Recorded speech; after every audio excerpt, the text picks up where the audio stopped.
I think if I'm gonna sum it up to like one thing, it would actually be asking people for help.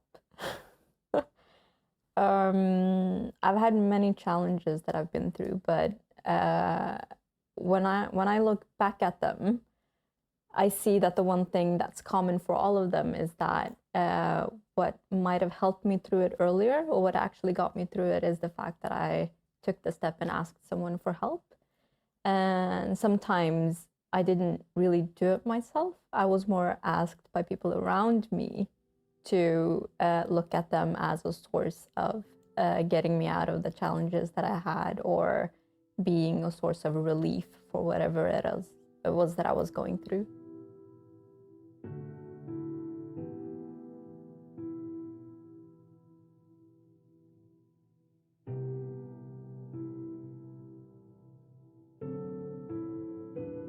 I would say being in a position where when I had my last like full-time job, I was kind of a subject to a boss that wasn't really nice, to say it bluntly. I often felt that I was treated unfairly in terms of my position. It could be me trying to help, and naturally, for example, explaining how a certain system works. And then you would start at A and then go through, B, C, this is blah, blah, blah, blah, blah. And then you'll get to the result Z. This is what you want. And often when I would start and be like, okay, this is how we're going to do things, it would be like, no, no, no, I just want Z. And I want it now. And it would be like, okay, but you wouldn't get Z if I didn't tell you A, B, C. And then it would be like, no, no, no, if you can't give me that, then I don't want any of the other. And then it would be like, okay, I want to help you, but you don't want to receive my help. And naturally, I would just be like, okay, fine. If you don't want it, then I'm going to go and just do my work. And it will be little things like that. That actually happened quite a lot. I was very clear on the things that I was not supposed to do in my work. That would resemble assistant jobs that I would often get. And then I would be like, this isn't a part of my position and job, so this isn't something that I'm supposed to do. And then it would often be like, okay, fine, I'll just do it myself. But then in other meetings or in other contexts where there will be other people, it would often be like, oh, I don't actually have time to do it, but I had to end up doing it because someone else didn't want to. It would be very like constantly just undermining if I would actually say something in order to explain that this isn't my thing to do and I'm not going to do it because it's not, you don't have the right to put it on me. Then it would be turned into something like, oh, well, she didn't do what she was asked to, or her job, things like that. And I actually I became very conscious on saying no when things weren't supposed to be done by me, and I really don't think that that was liked. And I think it has to do with that. There's a very big difference between being a boss and a leader. And what I experienced was someone who was just being a boss, and who saw themselves as being in a certain power position, where they weren't supposed to know or do anything. In that moment when things happened, I would get like very angry and warm, naturally, how you kind of get when you're angry. And I would actually also notice that I wouldn't necessarily, if I would talk to anyone else just after something like that would have happened, then naturally that would have affected my mood in terms of that. I would just give an answer instead of giving like, oh, Mawra answer, where I would be like, oh, of course I'll do, I'll help you, I'll show you, whatever. So I really sensed a very difference in terms of how I started talking to others, or how I just would walk around and not smiling. But I also noticed that if I was working with something, it was harder for me to get back to it and concentrate, because naturally I would end up thinking that that was really a rude thing to say, or that was really painful to hear, or just you just start repeating things in your head, and then you start repeating, you know, maybe I should have given that answer, maybe I should have said that back, and then all of a sudden you've used so much time this just pondering about something. So mentally it was very time consuming, I would say. Very much in the beginning, I kind of blamed it on that I felt I'd reached like the top of my learning curve where I was. And I actually really did feel that as well, but I kept blaming it on that feeling. And then when all of this, when this incident happened where someone noticed that things were going on and I came out about what was happening, I think it went like a month when we were like trying to figure out how to do things, how we're going to work things out. And at that moment, I thought a lot about quitting. But then at the same time, you're thinking, I don't want to quit because of something like that, because it's not fair that I'm the one who's supposed to go. And then at the same time, you're like, I don't want to put myself through this. I just want to go back to how it used to be, or have that kind of a normal state in a job where you're not, where you don't feel like you're constantly being abused of someone's power or whatever. I don't think I started believing it myself, but I did. It did affect my mood a lot. That I do know. And sometimes I did actually repeat to myself, like, is this really right? Like maybe I did do something wrong and I should have heard that, or maybe I should have answered in a different way, or maybe I've done something that has made all of these comments and sentences to be formulated in such a negative way whenever I'm the one being spoken to. So you do end up doing it because you want an explanation to yourself, kind of. But I was mostly, I'm more of a person who's like, you know what, just don't give a shit about it, ignore it, and then just walk it off.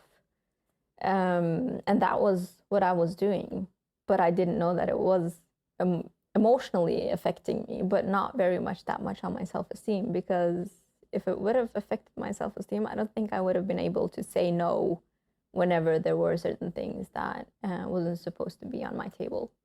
And the funny part is that I didn't really realize that that had such a big effect on me. Having a boss and a person that you work with in a department that is negative and arrogant and very proud and treats you like a secretary and just formulates their sentences in a way that really undermines you and your position and your work. That really that made my everyday work life kind of miserable. And I didn't realize that until I'd been in that position or been in that state for like over a year.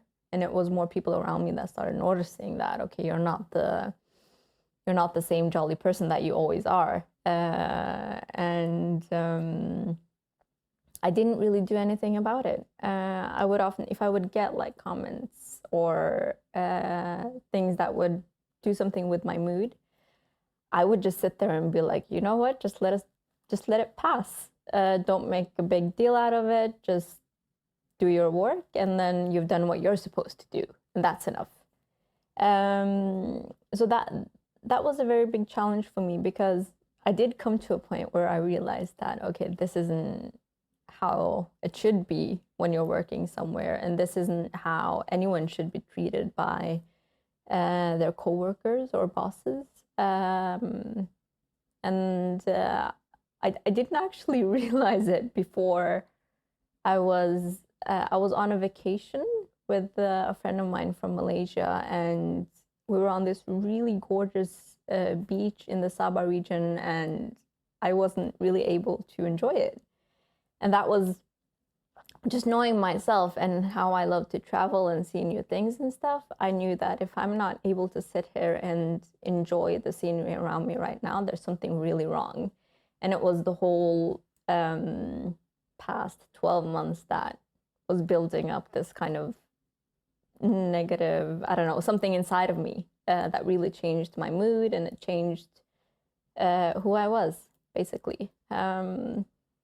And when I came back to work after that, I actually I didn't do anything about it until I was in a meeting where it was very, again, like my position and my professional statement and what I was talking about in that meeting was very clearly undermined by my boss. And then luckily there was someone else there as well who probably saw that even though we went on with the meeting, my facial expressions were a bit weird. And she came over to me later and she was like, is everything okay? Because what just happened in there and what he just said about the work that you have done, that wasn't fair. And having her said that made me realize that, okay, someone is actually noticing that something isn't right. And I hadn't been talking to anyone about it. And for some reason, I just burst out in tears. And I was like, a lot of things have been going on. So I told her.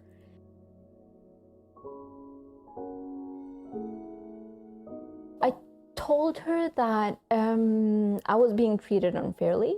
And that my work was being undermined constantly, and that I was being treated like an assistant when I wasn't.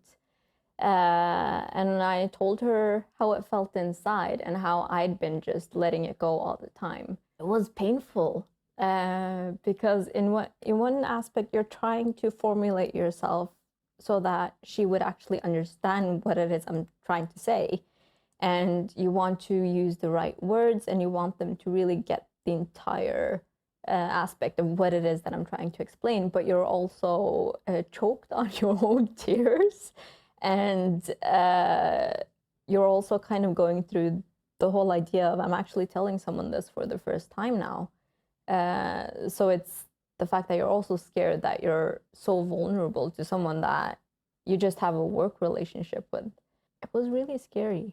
But at the same time, I felt kind of relieved because I knew her as a person. And I knew that, okay, this is a good colleague and she's someone that I really look up to and I appreciate her. So I knew that whatever it is that is coming out right now, it's not going to be something that will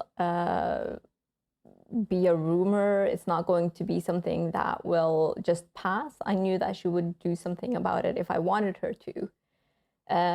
So at the same time as it was a bit painful, it was also very relieving to just get it out. And at that moment, I also felt like, okay, maybe something will happen now, because when you're going through something like this for a very long time and you don't know that it's going on either, you don't really know how you would actually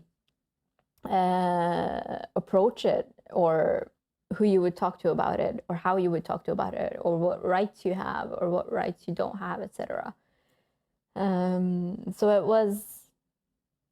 it was kind of nice, but then again, it's not always that. It doesn't feel good to be vulnerable when it's something that really sticks deep inside as well.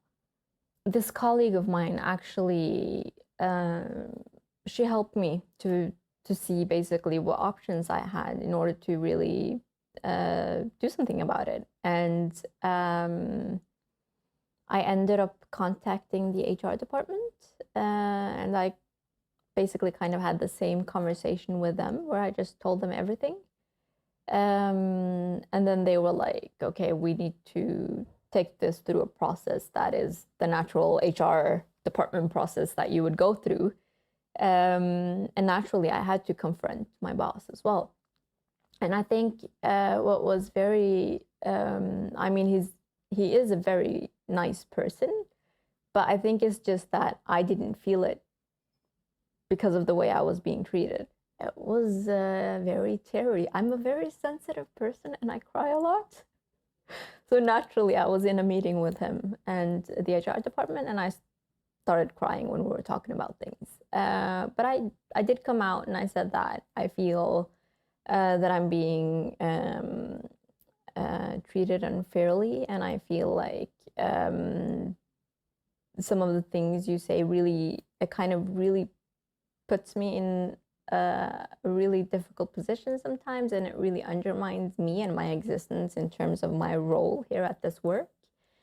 And he was sad to hear it because he didn't know that things affected me like that. And in some ways, I think he probably would have wanted me to talk to him about it, but I don't think it would have been easy for me when you're constantly, when you really feel that he is pointing out the different kind of power positions you have and he has. But I think what was very good for me was having that person from the HR department there, because during that meeting, some of the things that had been bothering me was very clear. It kind of happened there as well. He did actually formulate himself in a way that was very undermining during that meeting as well. And then she pointed it out.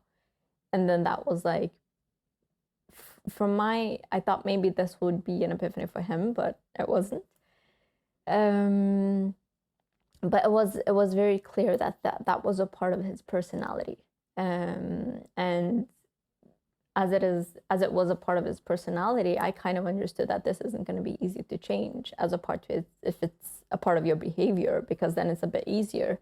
A bit weird, because I kind of felt like I was at a crossroad where I needed to really make a huge decision on what I was going to do next. I'd been a volunteer in the Red Cross Youth, like on the side.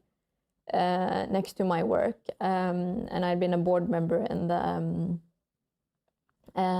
Red Cross Youth's National Youth Board.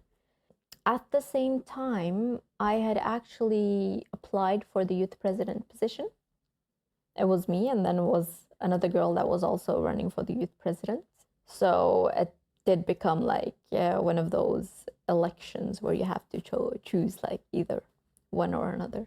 And I got the majority of the votes, and I was elected as the youth president. I knew that even though it's a volunteering position, it's a very demanding trustee position to have, and I knew that I wasn't going to be able to combine this with a full-time job. And I was like, shit, what do? do I quit my full-time job where I have a very satisfying income and a very relaxing life in that terms, but where I'm not really in my mood, where I'm not really who I want to be, in favor of being a volunteer. I had already been elected, so, that was already settled. And I remember I went home and I called my mom. She was somewhere abroad at that moment. I was like, yeah, so I got elected as the youth president. And she was like, oh, okay, congratulations. And I was like, yeah, but I don't know what to do now. And she was like, what do you mean? And then I was like, we just started talking around it. And then she was like, you know that I'm not going to make the decision for you. And you know that you know what you're going to do. You know what the right thing is to do. And I was like, oh, mama, why you always have to be right? So I went to work next day. I went into the HR department, and I asked them for the possibilities of getting a leave for 1 year. And then they were like, no, it's not possible. We're unfortunately not in a position where we can do that. And then I asked for the possibility of reducing the percentage of my position, and that wasn't an option either. And then I was like, okay, I quit. And I quit. And that was really, I was so happy at that moment. I think the coolest thing was because I knew that I wanted to quit, but I just wanted to check the other options first, like just in case. And I wanted to hear the answers. Of course, there was more behind those answers than what I just said, but it really did give me an indication of what I should do and shouldn't do. And I remember from that day and all the days at work after that, I was so happy. I was really happy. And the people, my colleagues, they noticed it and they were like, one of them, she was like, I feel like I need to quit now just to feel the same. So I really felt like just making that decision, it really turned everything inside of me in terms of knowing that whatever choices you make it for yourself and how you're going to end up feeling every single day. Because if you have to force yourself to just not even to be happy, but to be in a normal state, then there's something wrong. If you're not enjoying and you're not being respected in the way that you should be where you are, then, you know, it's not worth it. So I quit my job. At the time that I was elected as the youth president, I was also part of this program called Future Leaders Program. And there we worked a lot on self-leadership and leadership in general. We worked a lot on our values and the kind of goals we have in our life. And I remember that we had this task where we had to work on our 1-year goal and then 2-year goals, 3-year, 5, 10. And my 10-year goal was, I don't know why, but for some reason I wrote down that I wanted to see one of my outfits on someone on a red carpet. That was my 10-year goal. I remember I was at this panel talk discussion thing where Iman Miskini was also present. And we got to know each other when we were there. And I remember some months after I was like, just so you know, I make clothes on the side. And if you ever like need anything, just let me know, because I know it's not that easy to find like evening wear or garments that are covering and that someone who wears a headscarf kind of feels that is nice as well. And she contacted me at a point and said that she actually needed a dress for this event. And I made one for her and she wore it on it wasn't a red carpet, but it was a yellow carpet because of the Scum series and the use of the yellow color. I just started playing with the idea of what if I made it professional, because I know that I have quite a lot of unique designs.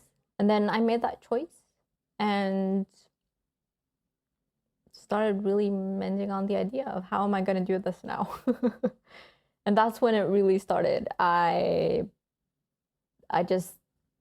gotten so much help from all of my friends and people that I just know who makes logos, people who knows web pages, friends that have been models for me, other friends that have been photographers for me. So they've just really been there for me to help me make this happen. And I've been just doing loads of research and writing down different kind of business strategies and whatever you need. I could sit in front of the machine for like 5 hours and not knowing that I hadn't eaten anything. I hadn't had a sip of water. And then I would be like, at the same time as it was very tiring and painful, but I would know that, okay, this is right, because time is just, it's not relative to me when I'm sitting here. So this is right. But it was really hard. I've been like, my mom has taught me how to sew. And whenever I'm working on these garments, I've always told her that you're not going to do anything. I'm going to do everything because I'm in the learning process. And she would often be like, oh, do you want me to fix like the bottom of that arm or the neck around that? And I would be like, no, I'm going to do it. But at this point, I was working on like 8.5 garments. And I didn't have a lot of time before my deadline. And my back was killing me. My legs were killing me. My neck was completely off. I was hurting like physically. And it actually, you start hurting mentally when you're hurting physically. And I got an anxiety attack a couple of weeks back. I was like, just this really weird feeling inside. I had no idea what was going on. I've never had it before, but I was really stressed. And I came to a point where I was like, I had to turn to my mom and I had to be like, I really need your help. And she was like, I've just been waiting for you to ask. Of course. But for me to take that step, it was really difficult because I don't really like to ask people for help. And it's not the idea of me thinking that I can do anything, but it's more that I don't want to put my work on someone else. But at that point, I understood that I have to do it in order to reach my deadline. And that's when we ended up sitting on two different machines and sewing and then cutting here and sewing there and pinning there. And everything was just, just this morning I woke up with a sequence on my eyelid and I was like, oh, they're still around here. So it was, your house becomes a mess. Your body gets breaking down. You have to really go out of your comfort zone and do something that you're not used to. But the fact that you're willing to do all of those things, it really indicates that you're doing something that you're supposed to do. So that was just sitting now and looking back at it. It's like, okay, it's been the right choice.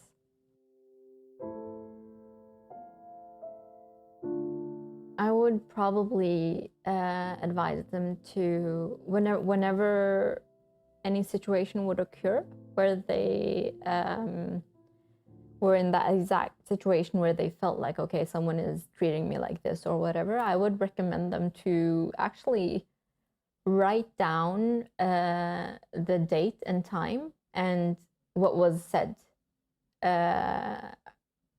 Just to like kind of have that in writing, because like me now, I'm not able to actually say sentences that was said to me because you forget.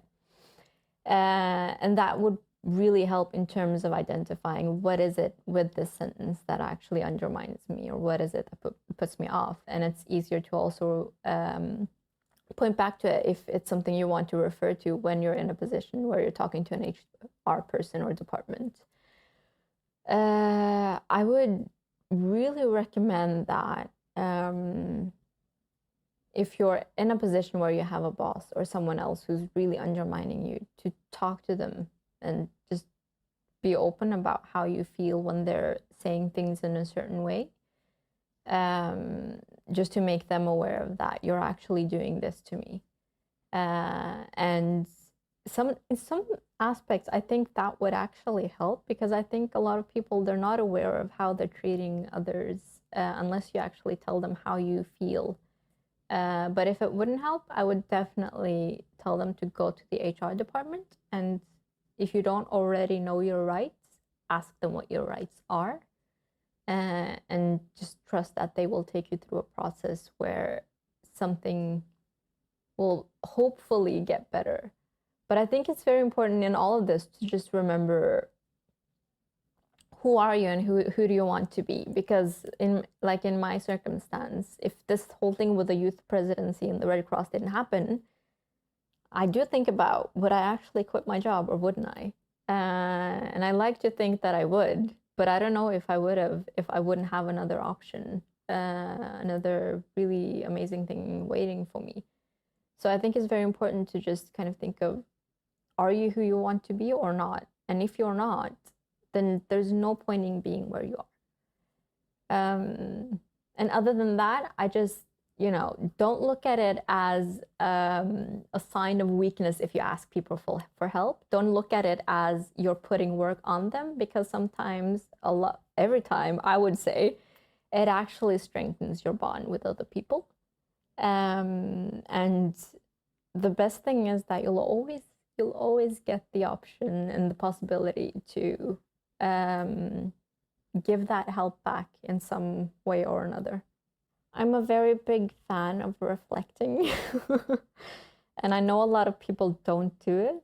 And I know that there are different ways of doing it.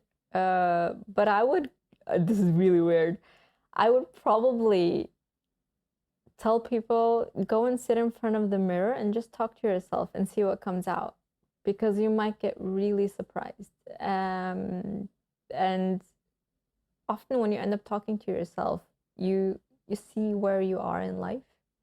And if you don't want to do that, then talk to someone you really trust and just ask them, like, where do you see me now? Like, just describe me and who I am and what I am. Just do that for me right here and right now, because then you'll also get an indication of if you're hearing what you want to hear. Because even though you think that you don't know where you want to be, when someone would tell you how they see you, you are in some way getting like either a confirmation or not a confirmation of what you want to hear. So you kind of know what you want to hear. And that also gives you an indication of if you're where you want to be. But other than that, I've always been, I remember I studied in England, and I always had this thing that I used to say to myself in terms of getting through studying and the exams and everything. I would always tell myself that if there's a will, there's a way. And if there's a way, then there once was a will, because I know that, just seeing the buildings out here, I know that the people who probably built this and worked with the architecture, they probably had a hard time with it, but they had a will to get it done. And because they had that will, I can actually sit here and look at that building right now. And I think it's the same with just people around you. If they really want to go, like, sledging, go do it. If that's really what you want to do, there's nothing stopping you. If you really want to lift 10 kilos of whatever okay, maybe that's a bit difficult, but still, it's like you really just need to have a will to do something in order to get through with it. And if you don't get through with it, then maybe that's not what you wanted to do. And it might be difficult, but still, you need to talk to people about it. Because if you're the only one sitting on an idea or sitting on a thought of something that is very difficult, then it's more difficult to kind of see if it's something that is tangible or not. And naturally, when you start talking to people about it, it actually happens. With my whole designing thing, I think one of the reasons that it happens as well is because I used to tell people that I'm about to do this. And at a point I was like, okay, I've told it to so many people now that I actually have to do this. So